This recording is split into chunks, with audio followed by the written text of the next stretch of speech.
So we're gonna be doing Tully. Tully stars Charlize Theron, Mackenzie Davis, Ron Livingston, and Mark Duplass, or Duplass. It came out in 2018 at Sundance. I think you and I have not really spoken about Sundance and Cannes and all those places. I think. Yeah, because those are like pretentious movies. Come on. Dark ones. What's that? What? Have you ever seen American Beauty where that guy records a paper bag floating, a plastic bag floating? And he's like, "This is my art." Who stars in American Beauty again? Kevin Spacey. Do you remember it? Okay, Kevin Spacey and I'm trying to think of who else because it's a bunch of other people as well. But it was definitely the one that everyone kind of knew. Kevin Spacey. 1999. Yeah, and Annette Bening and Thora Birch. I always felt like we should give people, yeah, a brief explanation of what those things are. They're basically film festivals, right?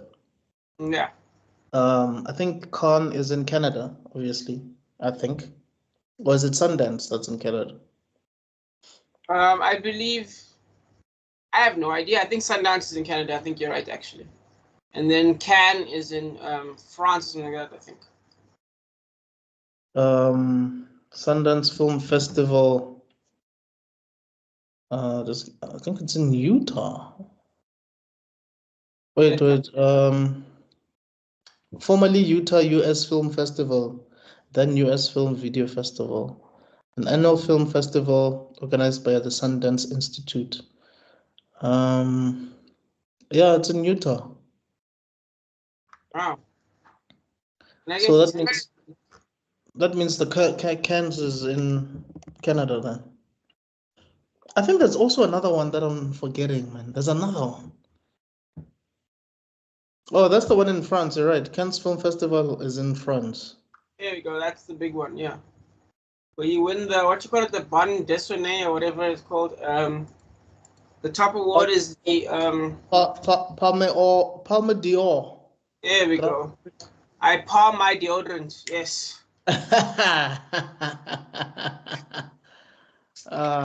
Yes, I know there's a third one. The third one is the Venice Film Festival in Italy. Yeah, but anyway. Yeah. Oh, and then there's the Toronto International Film Festival. There we go. That one sounds more Canadian. Yep. But anyway, hopefully we can get into it, like actually break it down. Because I mean, some of these films, they really like, I guess you could say they skyrocket some artists, like directors and actors and all of that. Yeah. Their careers and all of that. So. Some problem is, right, with those things is, in a way, they're kind of messing with the Oscars. Do you remember watching the Oscars as a kid? The Oscars were a big deal, bro. Yeah, so you remember watching it as a kid?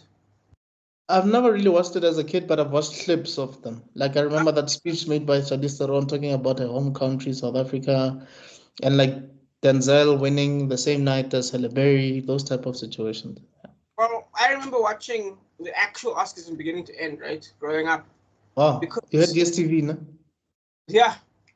Okay. Yeah, at that time. But the reason you watched them was because you used to at least know 3 films. You know what I mean? When Training Day got an Oscar, you'd seen it. When Crash got an Oscar, you'd seen it. Well, Malcolm X got nominated for an Oscar, you'd seen it. And the list goes on. Shawshank Redemption, you'd seen it. I see where you're going with this. You see what I'm saying? Yeah. How many of the movies have you seen in this year's Oscars? Oppenheimer? Well, I've seen Oppenheimer, I've seen Barbie. And Past Lives. Oppenheimer and Past Lives. Yes, we've seen those 3. Because you told me to watch them.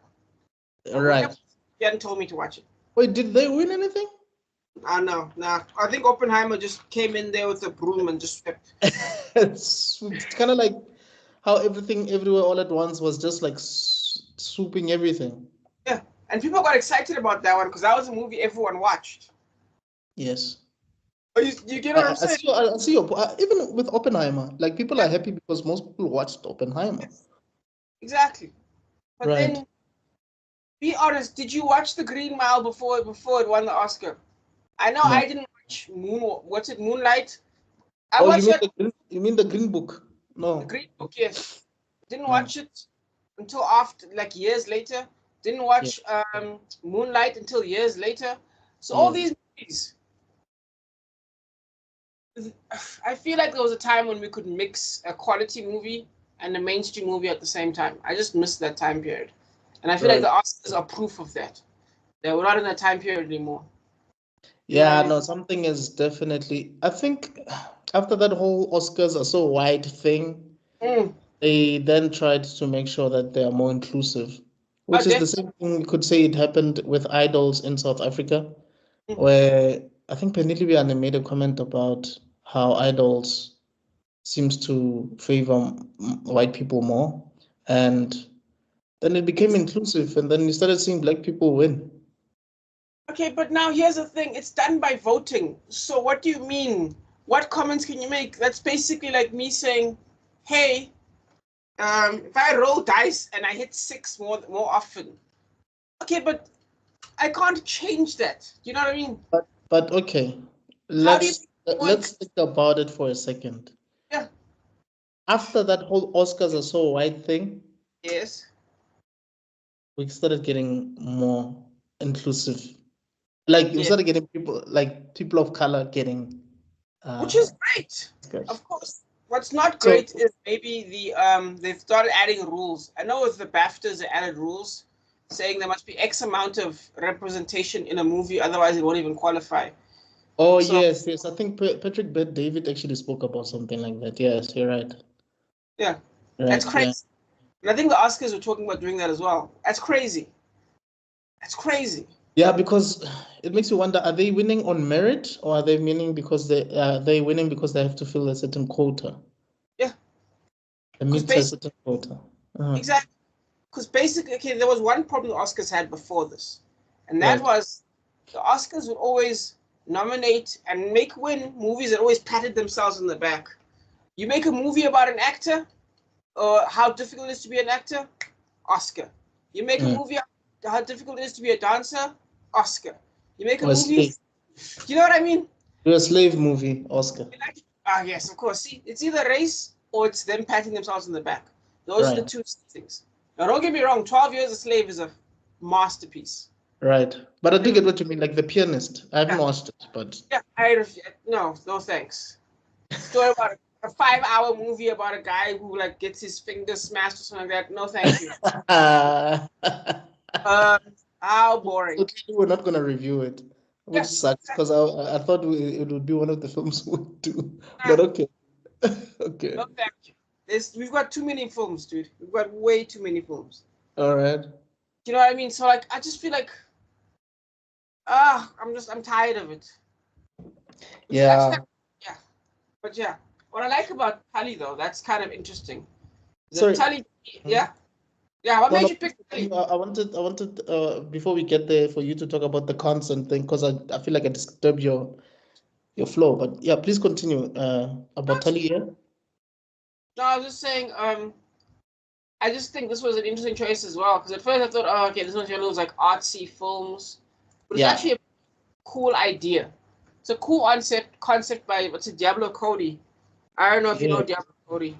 I don't know Diablo Cody, but wait, is it Diablo? I believe it's Diablo Cody. How do you say it?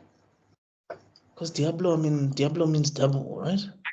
I know, that's why I'm like, it's white Americans, dude. What do you expect? They don't care. Look, it's a pen name, so okay. Yeah, exactly. So they don't care. I don't know her, but when I was just checking out some research, I do know that she was pregnant when she wrote this. Makes sense. So she would write some of her experiences as a coping mechanism of sorts. Yeah, that's her style. Yes, and I mean, when you look at some of the things that she has written before, I mean, she wrote Juno, she wrote Young Adult, and Young Adult Also had Charlize Theron and the director in it, the same director, Jason Reitman, or Reitman. But I think you wanted to say something about Diablo, right? Before we get to Jason. I was going to talk about Juno, exactly. About how, like, Juno was a fantastic experience as a film, in my opinion. I enjoyed it so much. I think put her on the map, in my opinion. I think that was literally the movie that put her on the map. And then, things just kind of went up for her. And it's such a spunky, energetic, while at the same time being chill movie. That's about a simple thing, but you kind of have fun with the whole story. I don't know how to explain it. The movie's like a vibe. The whole movie is just like a straight up a vibe, and I really love that about that. So I mean, I'm like a low key Diablo Cody fan. Do you know what I mean? Yeah, I get you. I think for me, I feel like she's you know how when we think about Nancy Myers, we think about a specific style. Yeah. And then when we think of now, when I think about Diablo Cody, I'm beginning to think about a certain style. I feel like if you think about a woman who's distraught, right, or is going through something, either a coming of age situation or a midlife crisis or something, but there's basically this like being just distraught for some weird reason, and has to deal with the challenges that they're faced with. So it's an interesting concept. Yeah, and she wrote Jennifer's Body. We spoke about Jennifer's Body before. Guys, please forgive me for sniffing. I actually have the flu, but I'll try my best to behave. But anyway, she wrote Jennifer's Body. We haven't spoken much about it, but we have spoken that it has what's that girl? That hot girl? What's her name again? Megan Fox and Amanda Seyfried. Yeah, I don't know if we'll ever do it, but I need to watch it. I've never really watched it. I have a feeling it'll be one of my selections, not yours. I see. You start to develop a style now.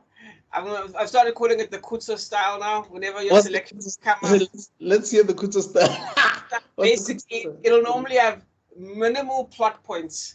Then you know, okay, this is a Kutso movie. There's not that many twists. There's not that many things. It's a meditation type movie. It's like a linear. Past lives. This one, Tully, like it's one of those ones where like, okay, where's the dramatic pause that's gonna happen at this point or that point? In a Kutso movie, you know it's an art film, dog. Kutso movies are art films. I hear you, man. I hear you. Like that loves the underground rappers. That's who you are. Where you're like, dog, that's me for sure. That's me for like you nailed me to the T right there.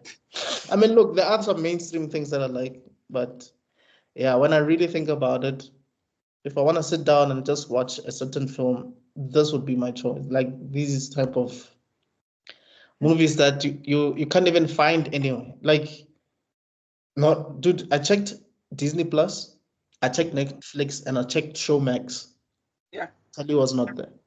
I can understand. It's alarming, but yeah, it's a good movie, that's for sure. So, yeah. And then we have Jason Reitman or Reitman. It depends on what country you're from, right? Pardon? It depends on what country you're from. If it's Reitman. Exactly. You're South African, so it's Reitman. If you're South African, it's Reitman. You know what I mean?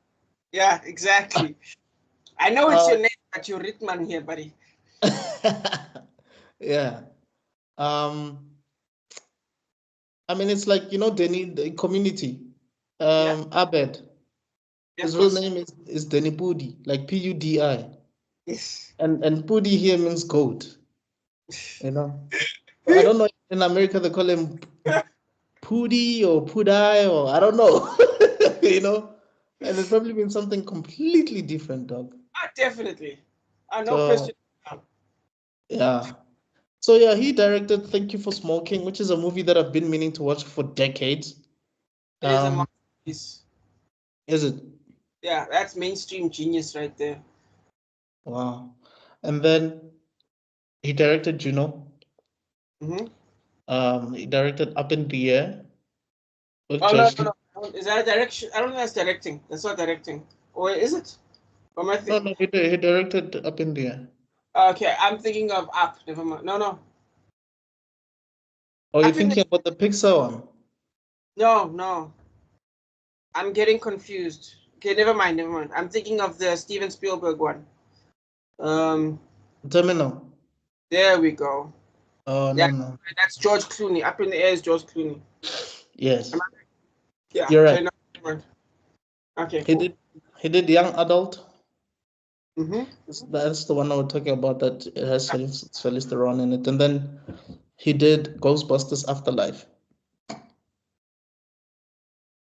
So, which is funny enough is a movie I've yet to see yet. Yeah, same here. I haven't seen it, But it makes you wonder about the evolution of the scale of what he's doing. Right. Because he's involved in some good stuff. Yeah, this man. guy's actually involved in good stuff. Demolition was a good movie. I enjoyed myself there. But that's executive producer. Executive producer there. He's not actually the director. What, Demolition Man? Yeah, Demolition, not Demolition Man. It's a Jake Gyllenhaal movie. He's also involved in Whiplash as executive producer. He's got a lot of producer roles. It's actually kind of impressive. Oh, I see. There's also Chloe and Ceremony. Yes. He acted in Ghostbusters 2. Huh. That's shocking. Yeah. But yeah. He's got good stuff. This is great. Yeah, and then... Pardon? What are you saying something? No, I was just gonna say he did a couple episodes of Office, which is nice. Yes. Yep. And then you have Mackenzie Davis. Mackenzie Davis. Have you watched Black Mirror? Which Black Mirror episode? Do you know? I love San Junipero. What? You remember San Junipero? The one where people basically go to this you could say virtual reality world where they could hop in any vacation. Pardon? Lesbian love story. Yes, the lesbian love story. Okay, yes. Yes. She's the main character in that one. Oh, do you know what's funny? I actually read somewhere that the reason they made that episode was people were complaining that the shit was getting too negative. Because remember, every Black Mirror episode was like a Goosebumps episode where it had a bad ending almost. Oh yeah, it did sound a bit dark, man. It's like apocalyptic type of themes. Yep. So now also had this social message that left a bitter taste in your mouth, I think. Yeah, and then it was like, okay, but is that the point, to leave a bitter taste in your mouth? And then I guess they were like, not necessarily, and they made that episode, yes, as like a little counter to it, yeah. Right. And yeah. Just give me a second. I'm listening. I'll be with you just a second. Cool. I also like the one with Michael Fassbender as well. That's a great one. We're talking about Black Mirror episodes. The Michael Fassbender one is the one where you can... Wait, there's a Michael Fassbender episode of Black Mirror? It's the one where you can basically watch people through their eyes. The technology is that you can kind of watch people through their eyes, right? And then it's like a two-part thing. The first part is this guy's like a professional pickup artist. So he watches people through their eyes, and him and a bunch of guys basically help this nervous guy to pick up a chick. But then it turns out the chick is crazy, and then she murders the guy, and then it just kind of stops there. And then it resets, and you kind of follow Michael Fassbender's life as he his job, right, is dog was the most interesting thing. His job is to design a personal assistant AI, right? Right. But then it turns out the personal assistant AI is actually a person. So what they did is they took a clone of your brain. Yeah. And they made a clone of you in digital code, and they shrunk it down, and now that code of you controls the things you do, babe. Well, assists you in the things you do. It is fascinating. You said it's episodes, no? I haven't watched it. Dude, definitely a great episode. One of the best ones. Definitely one of the darkest. Anthony Mackie. That sounds like one of the new ones. I don't think it was in the old seasons. Was he? It was. Maybe it came out last year, 2 years back. Okay, yeah, that's the new stuff basically. Because I only watched like the first 3 seasons, I think. I never watched the ones with like. Where he was playing video games with Team Abdul something. That guy who plays Black Manta in Aquaman. I don't know this one. Yeah, and then there's one with the Get Out guy has his own one. Yes, I saw that one. That one's great. There's one with Idris. Is it Damon Idris? Sorry? Which Idris? What? You know that kid from Snowfall? What's his name again? You know Snowfall, right? Snowfall. The series. I know the series. Don't know which kid. The main character. The main character, yes. Damson Idris. Oh, no. Yeah, there's one about him as well. Which one is that one? Cool. Basically, he works for a corporation. Funny enough, the founder of the corporation is Topher Grace. You know Topher Grace, right? Yes. So he is like an intern, but then he gets kidnapped by this guy. So the guy deliberately kidnaps him so that he can ultimately get hold of the founder. Because if you kidnap someone who works at your organization, as the founder or the CEO or whatever, you're basically liable for that. Like you have to sort of like try and make sure that you salvage the situation. I mean, it gets to a point where there's like a ransom required, a negotiator is involved. Like it's a whole thing, dog. So Topher Grace actually started calling this guy against advice from like his PR manager. Like it's a whole thing, dog. Like it's a whole. No, sounds cool.